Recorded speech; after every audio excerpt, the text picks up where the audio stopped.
Bismillahirrahmanirrahim. Assalamualaikum warahmatullahi wabarakatuh. Perkenalkan, nama saya Titi Wulandari dari jurusan PGMI, Fakultas Tarbiyah dan Keguruan. Kali ini saya akan menjelaskan materi dari mata kuliah English Children dari materi 1 sampai 5. Check it out.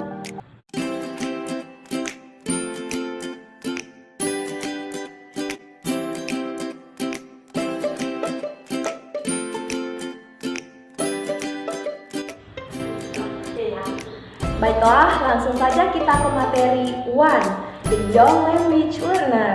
Pada materi kali ini, kita membahas tentang karakteristik anak-anak yang belajar bahasa Inggris sehingga nanti kita mampu menyesuaikan bagaimana cara kita mengajar mereka supaya lebih efektif. Ada 2 tahapan perkembangan anak. Yang pertama, anak dari usia 5-7 tahun berkarakteristik sebagai berikut. Yang pertama, mampu menyatakan atau bercerita tentang apa yang sedang mereka lakukan. Yang kedua, mampu menjelaskan apa yang telah mereka lakukan dan apa yang telah mereka dengar. Yang ketiga, mampu berargumen.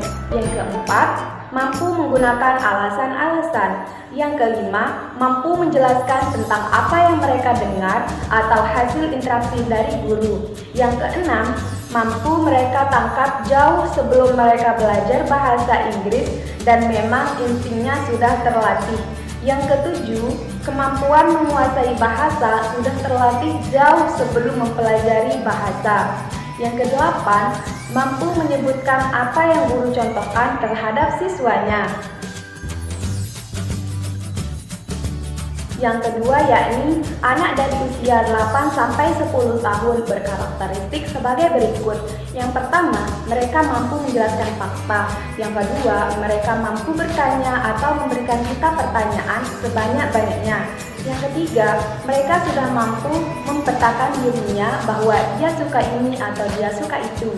Yang keempat, mereka sudah mampu bekerja sama membagi tugas. Baiklah, kita lanjut ke materi 2, Class Management and Atmosphere. Pada materi ini, kita dijelaskan bagaimana memanajemen kelas dengan baik. Kemudian, atmosfer, seperti apa yang harus kita ciptakan supaya pembelajaran bahasa Inggris untuk anak-anak itu bisa berjalan dengan efektif. Class Management. Guru yang ideal itu seperti apa sih? Yang pertama, memiliki sense humor. Yang kedua, baik. Yang ketiga, mampu mengekspresikan apa yang kita omongkan. Yang keempat, mampu acting dalam artian harus mampu menjadi artis dan aktor. Yang kelima, harus mempunyai kemampuan menggambar. Yang keenam, memiliki tingkah laku yang baik agar supaya perilaku kita bisa dicontohi oleh murid kita sendiri. Yang ketujuh, harus respect menghargai murid-murid kita. Yang kedelapan, realistis dari kemampuan siswa. Yang kesembilan, tidak boleh membedakan anak. Yang kesepuluh, harus membuat anak-anak merasa nyaman saat pelajaran berlangsung. Selanjutnya, apa saja sih yang harus ada di dalam kelas? Yang pertama, kalender. Yang kedua, poster. Yang ketiga, postcard. Yang keempat, bubble drawing. Yang kelima, writing. Yang keenam, flash. Yang ketujuh, animal, dan lain-lain. Kita lanjut ke materi 3, Topic Based Work. Topic based adalah strategi pembelajaran bahasa Inggris pada anak-anak yang berdasarkan satu topik besar. Contohnya, semua jenis kegiatan pembelajaran pada waktu itu harus berkaitan dengan topik yang kita bahas dari awal sampai akhir. Kenapa sih harus pakai topik based? Yang pertama, karena memang bermanfaat. Yang kedua, membantu. Yang ketiga, praktek. Yang keempat, cara yang menyenangkan dalam belajar bahasa Inggris. Selanjutnya, yang harus kita lakukan ketika kita mengajar bahasa Inggris menggunakan topic based work. Yang pertama, harus mengkaitkan pelajaran yang kita ajarkan itu dengan pengalaman dengan apa yang sudah dicapai oleh siswa.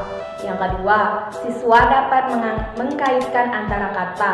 Yang ketiga, fleksibel untuk diaplikasikan di dalam kelas mulai dari topik.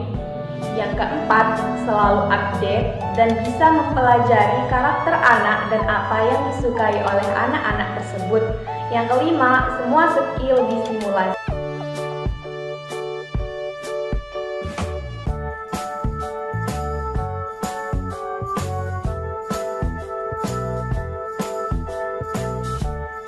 Baiklah, kita lanjut ke materi 4 and 5, Planning to Teach A and C, yaitu bagaimana bisa merancang pelajaran bahasa Inggris dan bikin plan. Yang pertama, alasan menyusun plan ini adalah sebagai berikut. 1. Memudahkan kita untuk mengajar di dalam kelas. Yang kedua, mampu mengelola waktu kita dengan baik. Yang ketiga, kita mengetahui apa saja yang kita butuhkan ketika di dalam kelas. Yang keempat, listen yang kita akan balance dengan apa yang kita praktekkan. Yang kelima, lesson plans wajib digunakan oleh seorang guru. Ada 3 tahapan planning. Yang pertama, planning jangka panjang. Yang kedua, planning jangka pendek. Yang ketiga, planning perencanaan pembelajaran. Perencanaan pembelajaran untuk 1 kali pertemuan yaitu 1. Dibuat sebelum pembelajaran berlangsung minimal 1 hari sebelum memulai pembelajaran. Yang kedua, tulis yang detail dari 1 menit pertama memulai pembelajaran sampai akhir pelajaran. Yang ketiga, perancangan itu buat sesimpel mungkin. Yang pertama, mampu memahami. Yang kedua, mampu atau bisa dikaitkan dengan materi yang sedikit. Yang ketiga, waktu sangat penting. Jadi, kita harus merancang pembelajaran dengan baik dan waktu yang tepat. Yang keempat, openingnya berapa lama? Kemudian closingnya seperti apa dan bagaimana? Yang selanjutnya, membuat planning tambahan. Dan yang terakhir, harus balance.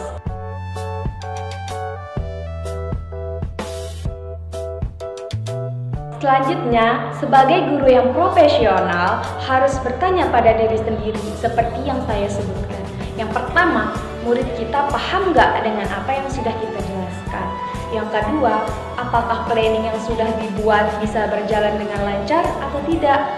Yang ketiga, siswa suka nggak dengan cara kita mengajar? Yang keempat, apakah perannya sudah dijalankan dengan baik atau bagaimana? Yang kelima, apakah perannya sudah berjalan dengan baik? Dan apakah aktivitasnya sudah benar nggak dari awal sampai akhir?